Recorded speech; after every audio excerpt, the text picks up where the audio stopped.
โอ้ยดูกับสิเพ่บ่เตียงบ่เตียงบางไงเนาะเพิ่นบ่เคย เบิ่ ย่าน ง ค ให้ น ฟัง เด้ อีกก่อนอีกบัดนึง เพิ่นบ่เคยย่านคนเพิ่นว่า บอกตรงแล้วว่าน้องกับบุคอยย่านคนอยู่แล้ว อืม อะไรย่างไม่ใช่น้องก็สิย่างสิขึ้นนี่แล้วน้องก็สิเอานี่แล้ว ใจเรานี่อยากเฮ็ดดีเด้อนี่ เพราะว่าเบาคือเคยเห็นอยู่ คนนี่ยังบ่ยอม คน คน เข้า มา มา เบิ่ง เมื่อละ7-8คนน้องก็บ่เคยเห็นใจฮ้อนในภายจักเทื่อได้ล่ะแต่มีได้กับเราผู้เดียวแหละแบบเพิ่นฮ้อนใช่ก่อนเนาะแบบน้องก็โจอดบ่ได้แล้วเพราะว่าแต่ก่อนน้องก็คนใจฮ้อนอยู่แล้ว แต่ก่อนให้ น้องก็ คน พ นี้ ยายามคุมสติแบบใช้ชีวิตอยู่แบบปกติอยู่แล้วแต่ก่อนก็ได้เพราะว่าน้องก็มีลูกมีเมียน้องก็บ่อยากเป็นคือเก่าแล้วน้องก็พยายามคุมอารมณ์อยู่ อืม เพราะว่าน้องก็บ่ได้อยากต้องการ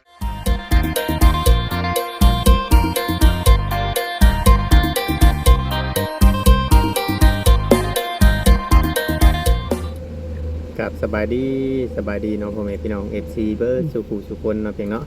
มันสมองชุบอนพี่น้องเนาะมื้อนี้มากับบ่จิตบ่คำพี่น้องเนาะมากับบ่จิตบ่คำออกยังอยู่เซโนอยู่พี่น้องเนาะอ่า ข้าสิตั้งสิบ่ ฮะ เอาสิบ่ ตั้งกล้องบ่ หมดแล้ว เจ้าสิวางไว้ไว้ใช้ซะ สิได้เคย ก่อนน้องเดินทางไปถ่ายคลิปพี่น้องเนาะ แม่ เปิดกล้องโอ้ร่มกันจักเด็กจักหน่อย3คนอยู่ร่วมกันเด้อพี่น้องเนาะ ได้ๆไม่ได้อืม เอ้าพี่น้องเนาะคือว่าออกมาถ่ายคลิปข้างนอกมื้อนี้พี่น้องเนาะ มัวบ่แจ้งเนาะได้มั้ย เจ๋งบ่ นั่นแหละได้บ่มาครับได้คิดตั้งกล้องได้คุณเซน มาตั้งบ่ ไปจำมาแล้วเอากันได้สิบอกบ่ได้บ่ อะไรบ่ก็มีเรื่องราวเนาะพี่น้องเนาะเดี๋ยวสิให้ FC ฟังไปพร้อมๆกันเนาะบ่จิตเนาะ อย่างเรา ถ้าบ่คำมันใส่กล้องเพิ่นก่อนถ่าเพิ่นก่อนพี่น้องเนาะเพราะว่ามันได้เห็นได้ก็อยากวิพากษ์วิจารณ์ด้วยว่าได้ความคิดความเห็นกันกับ FC คือเก่าพี่น้องเนาะโมเมนต์ว่าเฮาสิเว้าไปมั่วๆลอยๆพี่น้องเนาะเว้าในตาเฮาเห็นเนาะแล้วก็หูเฮาได้ยินว่าความเป็นจริงพี่น้องเอ้ยว่ามันเป็นแบบไร เนาะคือว่าเพื่อเบ้าตอนที่อยากให้บ่เนาะ เราแบบอย่างให้ใช่อารมณ์บอกคือในไรเขาก็ยังโมโหเนาะ บ่อะไรกันเลยพี่น้องเอ้ยเนาะเอาเลย เดี๋ยวจะให้อันFC เป็นพังน้ำกันเนาะ แม่น พอเขาเห็นคลิปว่าวบอสคุยกับทางน้องไซน่าจะเป็นผัวของน้องตุ๊กนี่แหละเนาะทางน้องไซน่าจะเป็นผัวของเงินน้องตุ๊กนี่แหละ บอกตรงแล้วว่าน้องกับบุคอยย่านคนอยู่แล้วอะไรย่างไม่ใช่น้องก็สิย่างสิขึ้นนี่แล้ว มัน น้อง มี ก็ คลิ สิ ป เอา เสี นี่ ยง แล้ว มันเดือมไปน้อง น้อง เลย ใจ ไปเลย ฮ้อนเพราะว่าเบาคือเคย ให้ เห็ ทาง นอ คลิ ยู่ ปเสียงก็คือเนาะ คนเข้ามาเมื่อละ7-8คนน้องก็บ่เคยเห็นใจฮ้อนในภายจักเทื่อได้ล่ะแต่มีได้กับเราผู้เดียวแหละแบบเพิ่นฮ้อนใช่ก่อนเนาะแบบน้องก็โจอดบ่ได้แล้วเพราะว่าแต่ก่อนน้องน้องก็พยายามคุมสติแบบใช้ชีวิตอยู่แบบปกติอยู่แล้วแต่ก่อนก็ได้เพราะว่าน้องก็มีลูกมีเมียน้องก็บ่อยากเป็นคือเก่าแล้วน้องก็พยายามคุมอารมณ์อยู่เพราะว่าน้องก็บ่ได้อยากต้องการแล้วน้องต้องการก็อยากอยู่กับลูกกับเมียน้องมันมีความสุขคือถ้าว่าเมียน้องบ่อยู่ในเรือนหลังนั้นน้องก็บ่อยู่แล้วเลยน้องบอกตรงแล้วเลยหัวน้องตุ๊กใส่เอาไล่นั่นแหละ เอาสิขอบอกหน่อยหนึงเนาะอย่าคือว่าเราว่าเราเป็นคนใจห้อนอยู่แล้วแต่ก่อนเนาะคือแต่ก่อนนี่เฮงสีกลัวนี่ประจักเฮาบ่ได้เคยถ่ายเราได้เนาะหากระถ่ายเราค่าเอากันกับน้องตุ๊กนี่ได้แม่นบ่ดิ บ่นี่อันนี้บ่จักเลยเนาะ บ่ได้คนที่ว่าถ่ายนะไผกันเนาะหากระฮู้เนาะ บ่จักว่าน้องใส่เลยพี่น้องเอ้ย บ่จักว่าไผเป็นไผ แม่น เดี๋ยวก็บ่นั่นหรือว่ายังสิมีคลิปสอกคลิปเสียงอยู่เบิ่งปันเบิ่งก่อน ซูเปอร์น้ำ เคยคำว่าของทั้งบ่บดเพิ่นนั่นแหละพี่น้องเอ้ยเนาะ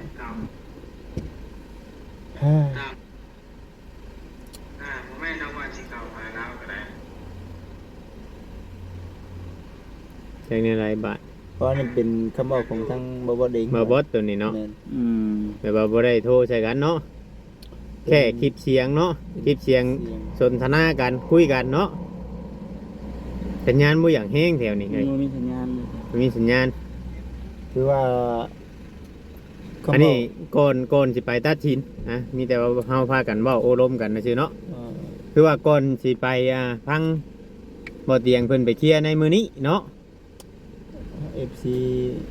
นั่นล่ะลองพิจารณาเบิ่งเนาะ แม่น ในคำบอกคำว่าของทางน้องเพิ่นพี่น้องเอ๋ยเนาะ สมเหตุสมผลสมควรแบบใดเนาะอันนี้ก็ได้แต่ที่พังเบิ่งนี่ก็ทางน้องๆอ่านสิยังคือสิยังบ่ทันได้อารมณ์รุ่งนะเบิ่งนี่เนาะ คือว่ายังบ่อ่อนบ่ยอมเนาะ อืมอารมณ์ยังอยาก ตามที่ว่าพังเสียงนะ อยากเกิด คือว่าคำบ่เตียงรู้ใช่เพิ่นก็สิรู้ใช่อดีเด้เมื่อกี้นี่ทางเพิ่นเว้าเนาะ จากที่เพิ่นว่ามาผ่านเนาะ แม่น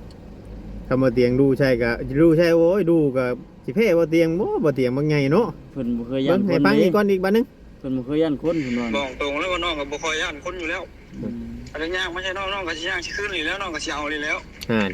ใจเรานี่อยากเฮ็ดอดีเด้นี่ เพราะว่าเบาคือเคยเห็นอยู่ คนนี่ยังบ่ยอม คน เพิ่น เข้า มา มา เบิ่ง มื้อละ7-8คนน้องก็บ่เคยเห็นใจฮ้อนจะพาจักเทื่อได้ล่ะแต่มีได้กับเราคนเดียวแหละแบบเพิ่นฮ้อนใช่ก่อนเนาะแบบน้องก็โจอดบ่ได้แล้วเพราะว่าแต่ก่อนน้องก็คนใจฮ้อนอยู่แล้ว อืมแต่ก่อนให้ น้องก็ คน พ นี้ ยายามคุมสติแบบใช้ชีวิตอยู่แบบปกติอยู่แล้วแต่ก่อนก็ได้เพราะว่าน้องก็มีลูกมีเมียน้องก็บ่อยากเป็นคือเก่าแล้วน้องก็พยายามคุมอารมณ์อยู่ อืม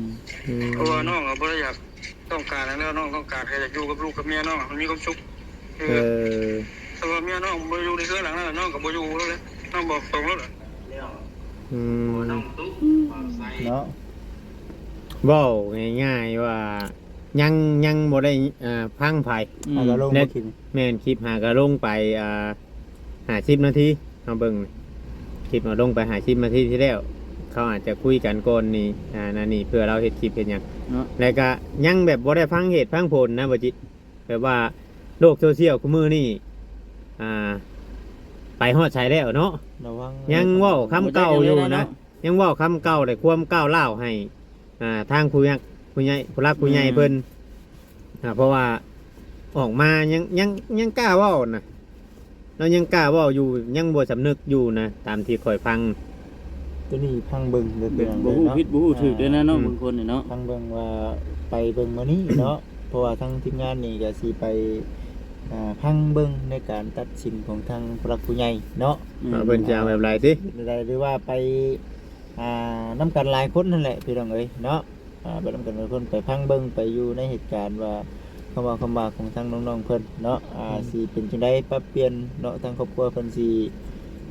อ่อนยอมแบบใดเนาะตัวนี้ก็เฮายังบ่ฮู้ไหนจึงว่าพากันไปเบิ่งพี่น้องมื้อนี้ก็ได้ อืม แล้วก็จากฟังเสียงเบิ่งมื้อนี้ก็ถือว่าบ่อยากให้เว้าปานใดเด้ในแบบแบบนี้นะพี่น้องเอ้ยมันฟังแล้วก็ยังบ่งามอยู่เนาะ ยังบ่งามยังบ่งาม อยู่ยังบ่งามอยู่พี่น้องเอ้ยมีแต่ว่า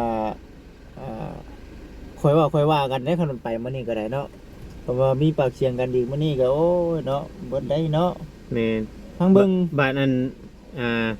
อันนี้สิขอถามบ่จิตอีกหนิดนึงเนาะ บางอันที่ว่าโทรมาหาอันเจ้าน่ะ เขาเป็นหยังคือบ่โทรหาบ่เตียงบ่จิ อืม บ่จิตเชื่อว่าเนาะอาจสิบ่กล้าแหละพี่น้องเอ้ยเนาะ โอ้ อาจสิบ่กล้าหรือว่าพิดใจกันหมั่นมังใจกันแหละ บ่อยากเว้านํ บ่อยากเว้านํแต่ว่าพอทางไอ้เตียงเราก็ยังบ่ได้อยากเว้านํเด้ อืม เรายังบ่อยากเว้านํคือกันทางไอ้เตียงก็ได้ อืม จังว่าเนาะพอได้ฟังเบิ่งคลิปนี้บัดแฮง นักไปมื้อหน้า แฮงหนักอยู่เด้เนาะแฮงหนักอยู่นี่ แข่ง ว่า กันบ่นั่นเลย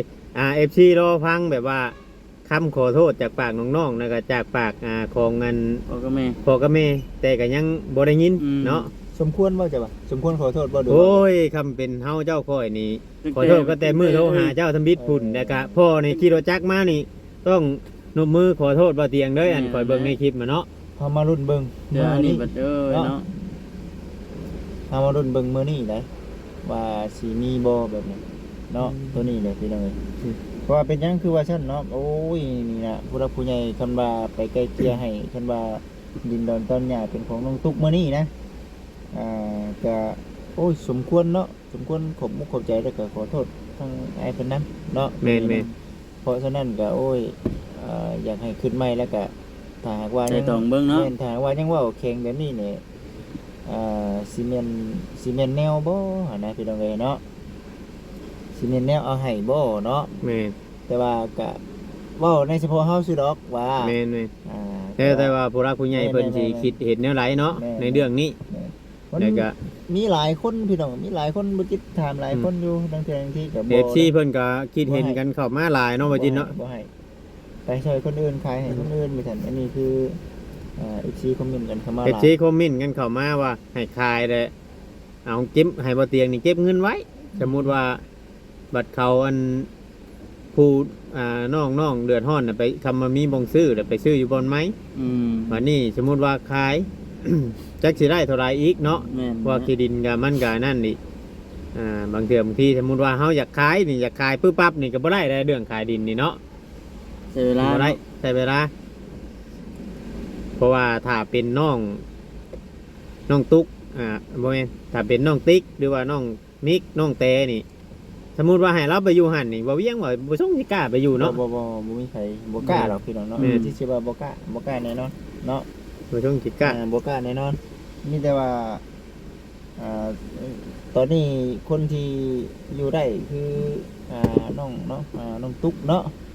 แม่น เพราะว่ายังอยู่น้ำเพิ่นอยู่เด้พี่น้องเอ้ยเนาะยังอยู่น้ำเพิ่นอยู่คือลูกไผ่นั่นแหละ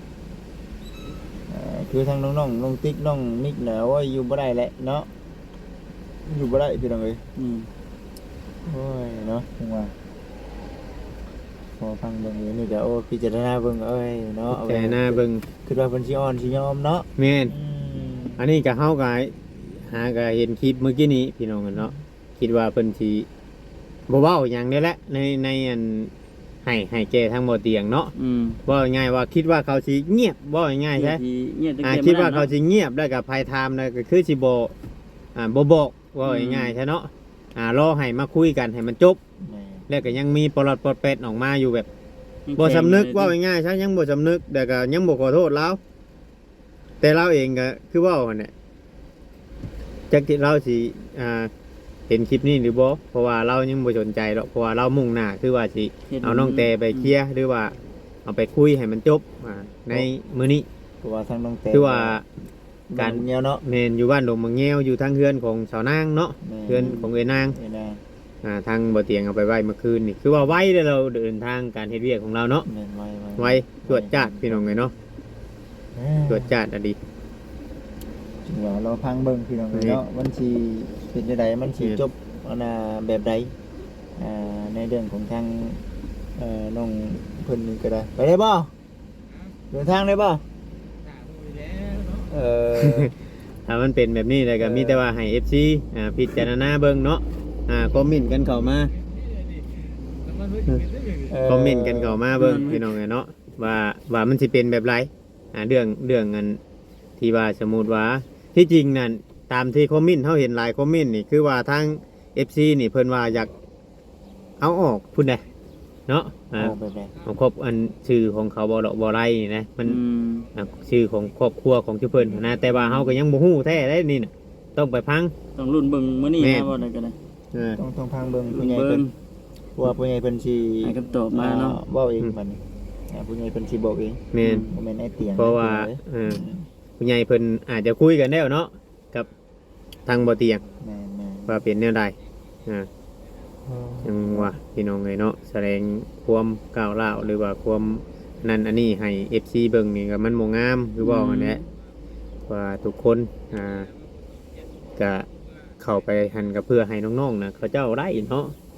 เพื่อให้น้องๆนะมีชีวิตการเป็นอยู่ที่ดีขึ้นถ้าว่าเขาเก่งอันนี้บ่เวียงสิขอเว้าอันนี้เนาะพี่น้องสำหรับมุมมองของบ่เวียงถ้าว่าเขาเก่งน่ะผู้รักผู้ใหญ่เพิ่นซื้อดินให้แล้วเฮ็ดเฮือนให้แล้วเครื่องชมช่างนี่มันก็ต้องมีแหละพี่น้องเอ้ยทำเก่งหาเงินหาคำมาดีหั้นนะ อันนี้ยังบ่มี อันนี้บ่ได้มีหยังเฮือนเป็ดหยังปางอยู่เนาะ อืม มันยังก็ยังบ่ได้มีหยังเนาะ ว่าอยู่เลยเนาะ เอ้าสมมุติว่านั่นหั้นนะแบบบ่อยากพึ่งพาไผอะดีนะ ถ้าเป็นบ้านเฮานี่สิ่งสมสร้างนี่มันต้องแบ่งกันเนาะแต่ว่าอันนี้มันเป็นของผู้หลักผู้ใหญ่มันก็เล แม่ ย นแม่นแม่น มีของ ยันบ่มี ซอย สิทธิ์ เด้ หลายกว่าเนาะ โน่น เพราะว่าที่บ้านมาเพิ่นก็ โอ้ย ช่วยน้องตุ๊กน้อง เอาเปรียบเทียบสมมุติว่าบ้านเฮาเนาะสมมุติว่าเพื่อนเฮาสร้างเองแท้ๆนี่สมมุติว่าเฮาปะกับลูกกับเมียนี่ก็มีแต่ยุกให้ลูกให้เมียปัวมันยังแต่ว่าเมียตายหรือว่านั่นนี่ก็ต้องยุกให้ลูกปัวไปทางใหม่นึงเทื่อกลับมืออยู่เฮือนเข้าแบบนี้แหละ กลับมืออยู่เฮือนพ่อเฮือนแม่เฮือนนี่ก็ยุกเป็นของลูกมันยัง ให้ลูก บัดนี้ ให้เข้าไปเนาะ คือทางผู้รักมุมมองของทางผู้รักผู้ใหญ่เพิ่นตะกี้น่ะคือว่าเขาน้องตุ๊กน้องติ๊กน้องมิกนี่ก็ซ้ำลูกของน้องเตเขาบ่ไล่อยู่แล้วในที่มันก็ต้องตกเป็ดนั่นคือบ่ไล่กับเมียนี่สิบ่มีชิด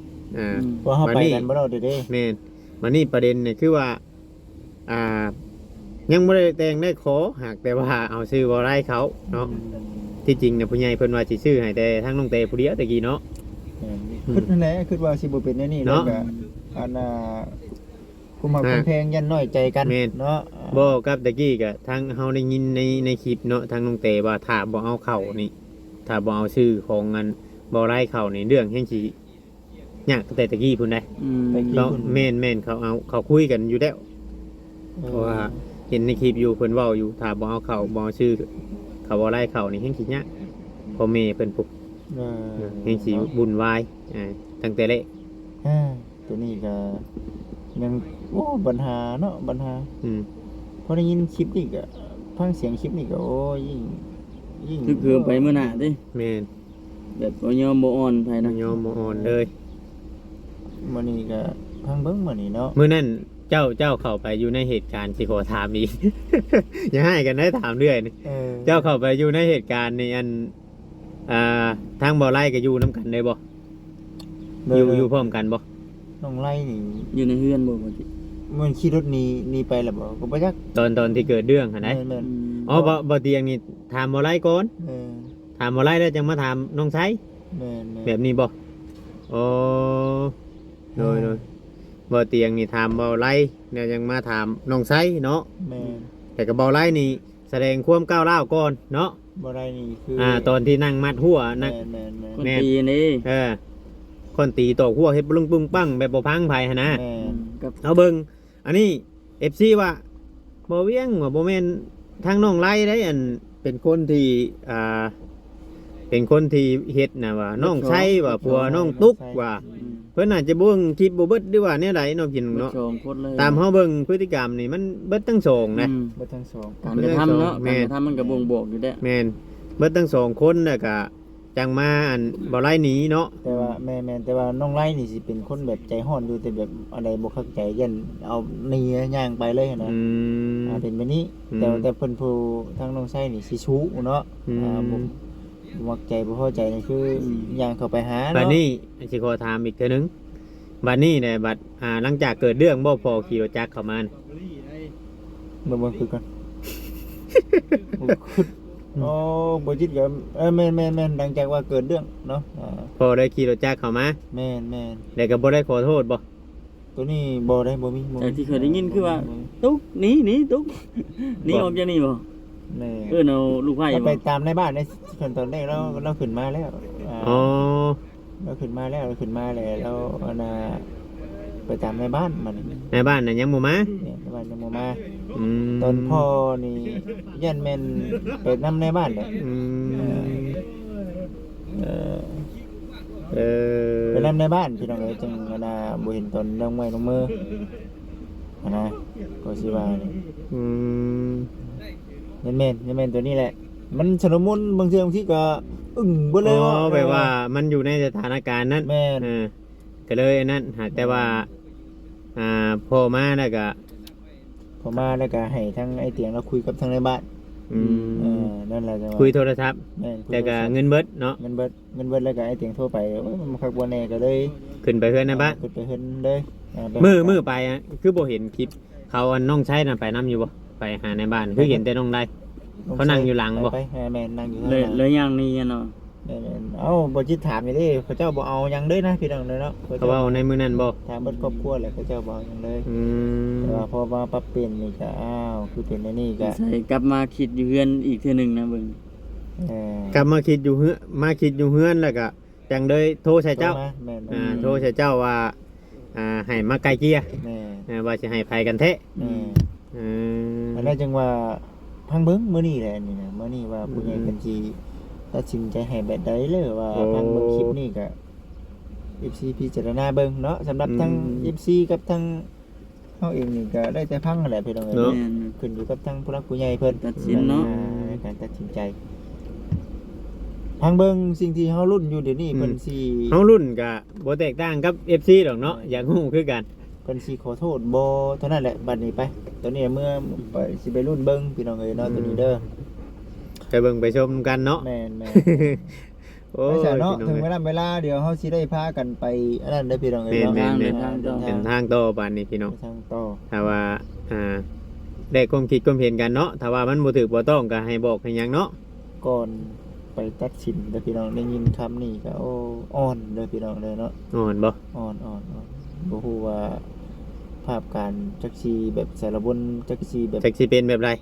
แม่นๆต้องไปหลายคนเด้อพี่น้องต้องไปหลายคนตัวนี้น่ะเห็นบ่ไปกับไอ้เตียงเพิ่นมื้อน่ะ FC เพิ่นเป็นห่วงคือหยังนี่เห็นบ่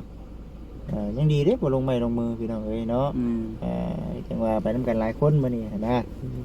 เอ้าไปซะเนาะเฮา โดยโดย โอเคแล้วพี่น้องเอ้ยพิจารณาเบิ่งไปนํกันเนาะในคลิปนี้เด้อพี่น้องเด้อเอาตามนั้นเนาะเอาสบายดี สบายดี พี่น้องเอ้ย เนาะ